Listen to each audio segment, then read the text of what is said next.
जय जगन्नाथ। आपण मानक मो चैनल को स्वागत। आज मु आ गोटे कहानी सहित आपण सामने उपस्थित होइछि। भगवान सबुठी अछंती, भगवान सबुठारे अछंती। समस्त विश्वास रे भगवान रहिछंती। विश्वास द्वारा ही आमे भगवान को अवस्थित को स्वीकार कर परिबा। जेउठी विश्वास नहीं सेठी भगवान नाहंती कहिले भूल हेबो नहीं। विश्वास बिना भगवान को अवस्थित को स्वीकार करा जाय पारे ना। ईश्वर हेउछंती सर्वशक्तिमान। ସେହି ଈଶ୍ୱରଙ୍କ ଦ୍ୱାରା ହିଁ ସାରା ସଂସାର ପରିଚାଳିତ। ଭଗବାନଙ୍କ ଅବସ୍ଥିତିକୁ ସ୍ୱୀକାର କରିବା ପାଇଁ ବିଶ୍ୱାସ ଜରୁରୀ। ଯିଏ ଭଗବାନଙ୍କୁ ବିଶ୍ୱାସ କରେ ସେ ତାଙ୍କ କୃପା ଉପରେ ମଧ୍ୟ ବିଶ୍ୱାସ କରିବା ଉଚିତ।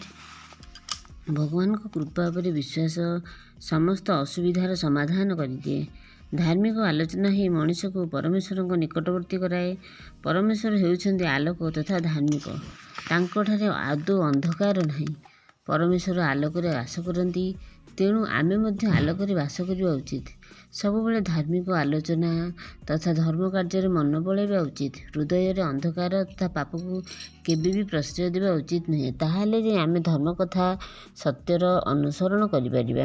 ସବୁବେଳେ ସତ୍ ପଥ, ସତ୍ ଚିନ୍ତା, ସତ୍ କାର୍ଯ୍ୟରେ ମନ ଦେବା ଉଚିତ। ସମସ୍ତଙ୍କୁ ଭଲ ପାଅ, ଦେଖିବ ଏଇ ଦୁନିଆ କେମିତି ସୁନ୍ଦର ହୋଇଯିବ।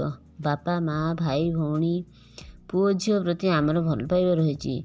ମଣିଷ ମଣିଷକୁ ହିଂସା ଚକ୍ଷୁରେ ଦେଖୁଛି, ଅନ୍ୟର ଉନ୍ନତିକୁ ସହ୍ୟ କରିପାରୁନି, ଯାହାଦ୍ୱାରା କି ଆମେ ଭଗବାନଙ୍କ ସୃଷ୍ଟିକୁ ଅବମାନନା କରୁଛୁ। ମଣିଷ ମଣିଷକୁ ଭଲ ପାଇବ ନାହିଁ ତ ଆଉ କାହାକୁ ଭଲ ପାଇବ? ନିଜ ନିଜ ଭିତରେ ସାହାଯ୍ୟ, ସହାନୁଭୂତି, ସ୍ନେହ, ଭାତୃଭାବ ରହିବା ଉଚିତ। ତାହେଲେ ଯାଇ ଗୋଟେ ସୁନ୍ଦର ସଂସାର ଗଢ଼ି ପାରିବ, ଯେଉଁଠି ସମସ୍ତେ ସମସ୍ତଙ୍କ ପ୍ରତି ଭଲ ପାଇବା ରହିବ।